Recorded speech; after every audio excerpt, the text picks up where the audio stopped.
Hey everybody, this is Rusty again with Collector Auctions, and in today's video we're going to be continuing to talk about some of my local comic book shops and the books I've been picking up from them, especially around Free Comic Book Day, and not necessarily on that day, but other days that I visit as well. And in today's video we're going to be talking about Third Eye Comics down in Annapolis, Maryland, and it's one of my favorite shops to go to.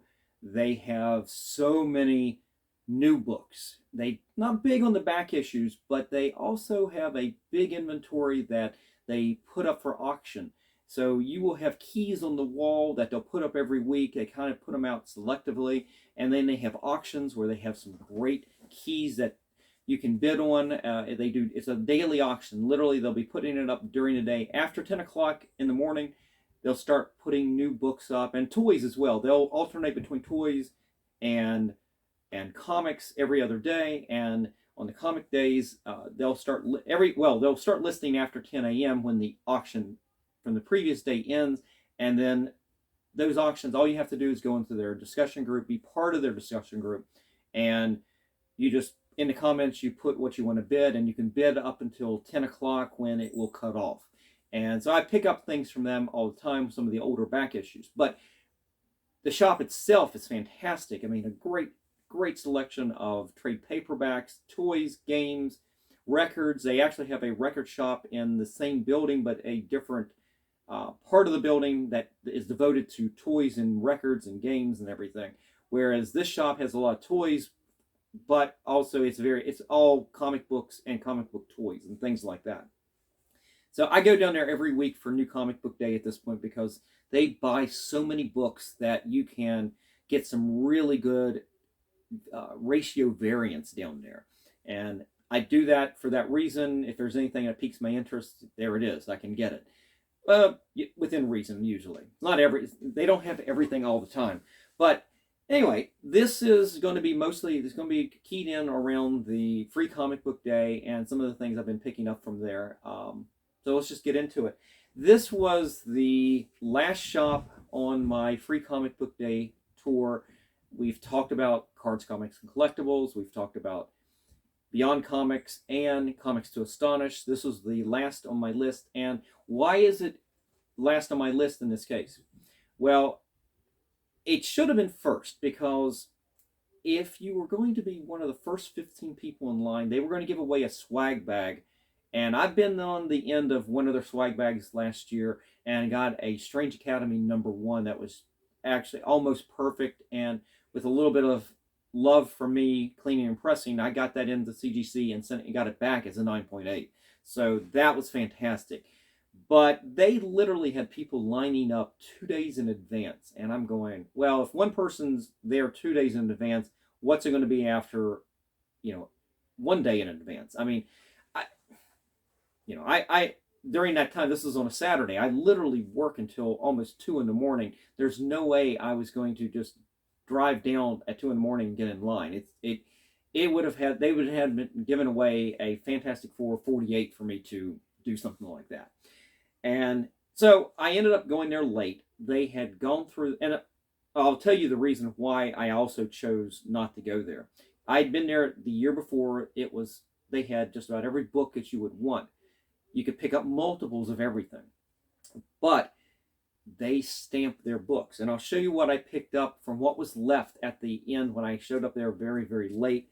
And I ended up getting the only things they had left: copies of Judgment Day and Dark Crisis. And you can see right here, let me take it forward in the camera. Let's see if I can get away from the light. You can see they put their logo and they stamp every one of their books. And if you know anything about CGC grading, this is a kiss of death on anything. If this had any value where you wanted to get it graded, that right there would kill your grade.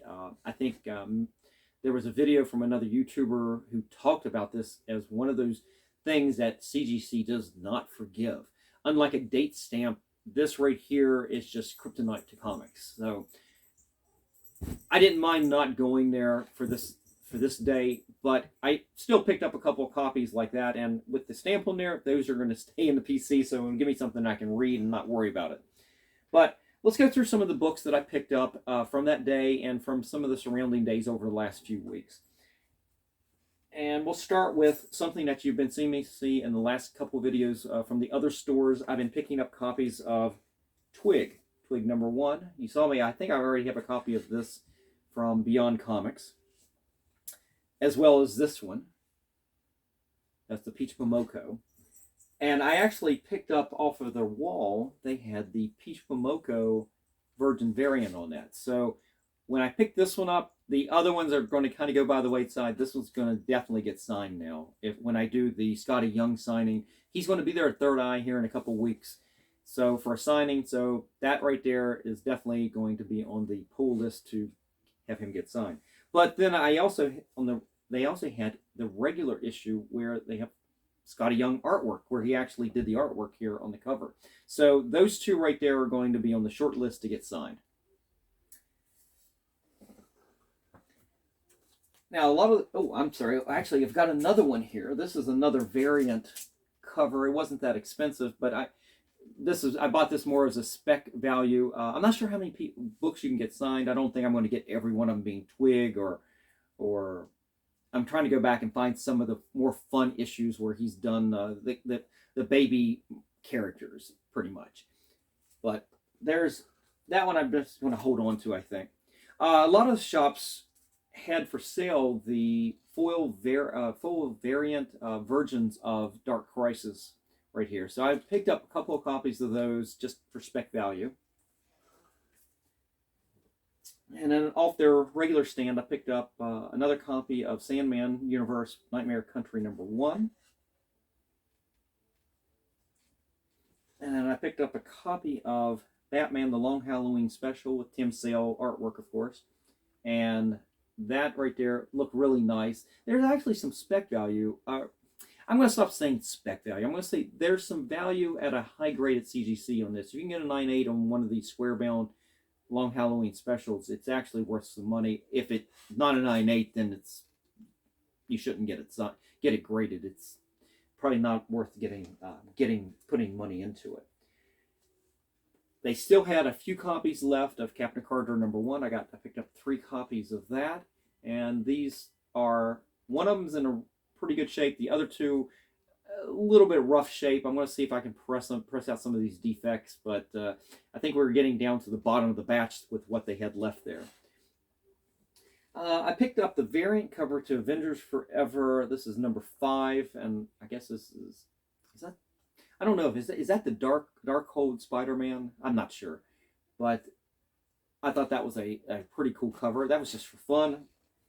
And then in their back issue bins, occasionally I'll go through and just thumb through and see anything piques my interest. And they did have some Marvel Age books, and I picked up this one right here. This is the John Byrne. This is the homage to Fantastic Four #1. How many homages did John Byrne do to Fantastic Four #1? And this is probably one of the favorite ones where he's coming up out of the ground. I love that cover. I did this. This is for fun. I absolutely just love this. This is sort of like, how many of these did he do compared to Todd McFarlane doing homages to either his Batman issue, was it 423, and what was it? And then of Spider-Man 300. I mean, how many homages did he do of himself of all those issues? Anyway, the last book I picked up in this time frame, now this wasn't on Free Comic Book Day, this was one of their auctions that I picked up, was another copy of Iron Man 127, one of my favorite issues. Watch my last couple videos. I did a submission video where I was getting ready to send books to CGC, and I think this right here is probably the 3rd or 4th I've picked up since October. It isn't super valuable as a 9.8, but it's got great value at a 9.8. It's really nice. I don't know if that'll meet the grade. I didn't put a lot of money into that. So, but one of my 2 favorite Iron Man issues, the other one being 126, just that absolutely beautiful cover. That's a homage to Tales of Suspense 39. But this one right here is fantastic. I remember growing up and tracing this cover over and over again. It's just fantastic. I love that thing. But anyway, guys, short video for this one right here. I think it's been good to kind of break up these comic book haul videos like this, so I can gives me a chance to spotlight a favorite LCS and give you a chance, guys, to know those guys a little bit better and see some of the books that they've got. And hopefully you'll support them on your travels. Third Eye Comics has multiple locations, so you can check them out on their website. I will leave a link in the description. I go to the one down in Annapolis. I know that they are opening a brand new store coming up here in several weeks down in College Park, Maryland. So, hey, you can go down and support the Terps, and you can go to the comic book shop. There you go. There's a 2-for-1. So anyway, last thing I want to say is I know every video I do, I change up the shirts a little bit, and I support fellow YouTuber that I enjoy talking with a lot suggested that I need to get a San Diego Padres shirt. I went back to the t-shirt collection, and I do not have a San Diego t-shirt. Just, I'm going to say, if you ever send me one, it has to be dry fit. Love my dry fit Major League Baseball shirts, but I thought that was an interesting call out for that, and hey, maybe someday. So anyway, and that was Moneyball Comics. So he's a pretty good guy. I encourage you to watch his videos. He really gets into the analytics of buying comics and speculation, and we're on a similar path on a lot of these books, but we do things a little bit differently. But he's very analytical with his approach, and I've learned a lot from him. So I'll leave a link for his YouTube channel down in my description as well. So guys, that's it. I'm out of here. I will see you for the next video. Take care.